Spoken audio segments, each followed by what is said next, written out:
Ladies and gentlemen, welcome back to Gaming with me, Tony Mo, and we're here today to talk about the sniper role as we make our way from Battlefield 4 to Battlefield 1 this October. Now, this is entirely my viewpoint on the positives and negatives of the role as it exists in Battlefield 4, and my predictions about the role and how it could play out inside of Battlefield 1. I would love to hear what you guys have to say about the role. What do you love? What do you hate about it as it exists in BF4? And how do you feel about it going into Battlefield 1 now that you've spent some time in the beta, now that you've seen the details and the information on just what the scout role will contain in terms of equipment as well as primary weaponry. Let's start by taking a look at the role as it is currently functioning inside of Battlefield 4.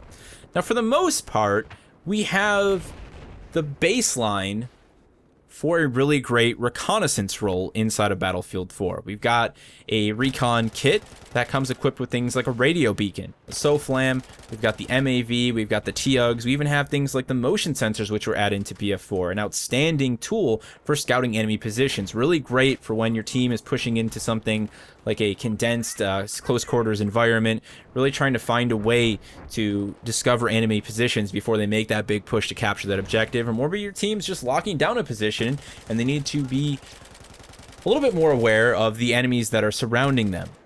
Powerful tools here to make the Recon Kit about just that, actually performing reconnaissance, giving the player options outside of directly engaging enemy targets in order to support their team. That's all fine and dandy, and Battlefield 3 did a lot of the same things, and I think did a really good job at it. The real problem with Battlefield 4 for me came into play when DICE started throwing the player all of these juicy technological bones. Things like the 40x scope, the rangefinder combined with the already powerful scope zeroing mechanic, and all of a sudden you have these long-range capabilities that greatly overshadow any of the recon role's actual reconnaissance abilities. Now, I'm not going to pretend that Battlefield 4 was the first time that we had an issue with players not really focusing on the genuine purpose of the reconnaissance role and instead focusing on engaging other targets, in this case other Recon Kit soldiers, at long distance.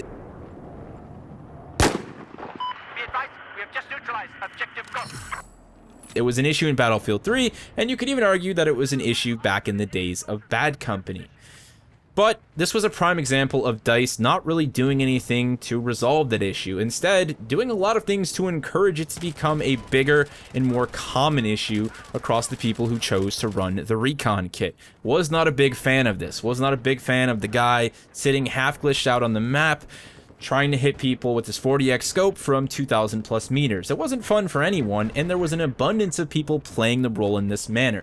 Nothing was really being done to encourage players to utilize those support abilities, and I think at the end of the day, Battlefield 4 didn't do enough to reward players who did utilize those support abilities. Even things like the frickin' radio beacon. I mean, it's an additional spawn point for your team, and it is so often overlooked as a tool by just about every recon soldier that I run into on any given day playing Battlefield 4. So for me, BF4 was in a rough place with the sniper role. It was just that. It was a sniper role rather than a recon role. Not something I was a big fan of. Now, when we look at Battlefield 1, at a glance, there's already some really big positives going on. I've talked in the past about the limited restrictions due to the time period on scope magnification. That is definitely at the forefront of the positives behind the Scout Kit, as we'll be calling it in Battlefield 1. This means that players are going to be less effective at long distances, and hopefully that will eliminate some of the ridiculous camping all the way out on the edge of the map. People were complaining about people camping the Arch on Sinai Desert. I'll take that any day over someone being on a mountain somewhere that shouldn't even be part of the battlefield. Honestly, I can deal with people like that. They're visible, and in most instances, I can even engage them with something like an LMG. They're really not that far off, and a lot of that is definitely due to the lower scope magnification, so I'm really genuinely happy about that. Now, Battlefield 1 continues the trend of giving the Scout or Recon Kit a great set of support tools. This time around, we're going to have things like the spotting flare and the spotting scope. This means that the Recon role, the Scout role, is the only role out of all four of the Battlefield 1 classes that has the ability to spot enemies in a 3D environment as well as on the minimap environment en masse over a small area. No other class has the ability to do this. Everyone else is restricted to manual spotting. this could potentially make the scout role a really powerful asset when it comes to actually scouting, actually gathering reconnaissance. I'm really hopeful for this, as I know many of you are. We've talked about it in the past. You know, this could be the prime opportunity for that role to finally take on its name. And no longer will it just be the sniper role. It'll actually be a proper scout role. Now, BF1 is also using a medal system that will hopefully encourage players to play their role in order to earn and complete these medals to get some extra rewards.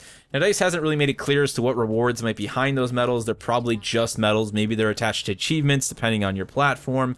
Maybe they'll get them some XP boost. I'd love to see them do something to really encourage players to go after these medals, because a lot of the medals as we saw them in the beta included things like spotting a certain number of players, providing your team with spot assists, so the idea that you're going to get a spot and someone else is going to kill the player, doing a lot to encourage the scout role to again focus on those reconnaissance abilities over just dropping and killing targets. It's the combination of all of these things that will make the sniper role, the scout role, the recon role great again. We really need these things to come together. Obviously, the role needs to be effective at engaging targets at distance. That's what it's there for. But we also need that tool set. We need that support tool set, and we need a reason for players to be willing to use that support tool set. They need to be rewarded for doing so. You know, I think DICE has set the baseline here, but there's one thing that we need to remember, is that the human element will always exist. We talked about this with my players of the problem discussion. I pretty much bring this up every time we talk about specific classes being abused or underutilized. DICE can do only so much in terms of rewarding the player and giving them the tools they need to play the role the way that they've mechanically designed it. It's up to the player to decide whether or not they want to utilize that equipment, whether or not they want to play the role the way it was designed, or if they just want to go sit somewhere on the side of a rock in Sinai Desert, have a cup of tea, and occasionally shoot someone 800 meters. The human element will always exist, but like I said, there's a great baseline here. And you know what? At the end of the day, the way I look at it is, if a player wants to play the scout role and just go off in the distance, in most instances, they're going to be a waste of resources rather than a genuine threat. And if you really think about it, one can argue that if that character, if that player is actually being a genuine threat to either your team or the enemy team, well, then they're probably doing their job to some degree, and I'll take that as well. It's not perfect, but I think it will work.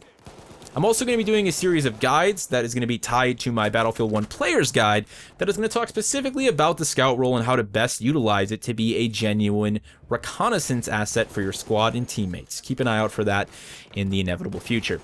Once again, I would love to hear what you guys have to say about this role, about its current state in Battlefield 4, and where do you think it could be when Battlefield 1 goes live, based on the information that we have and possibly based on your time spent inside of the beta. Thank you so much for watching, and I will see you in the next one.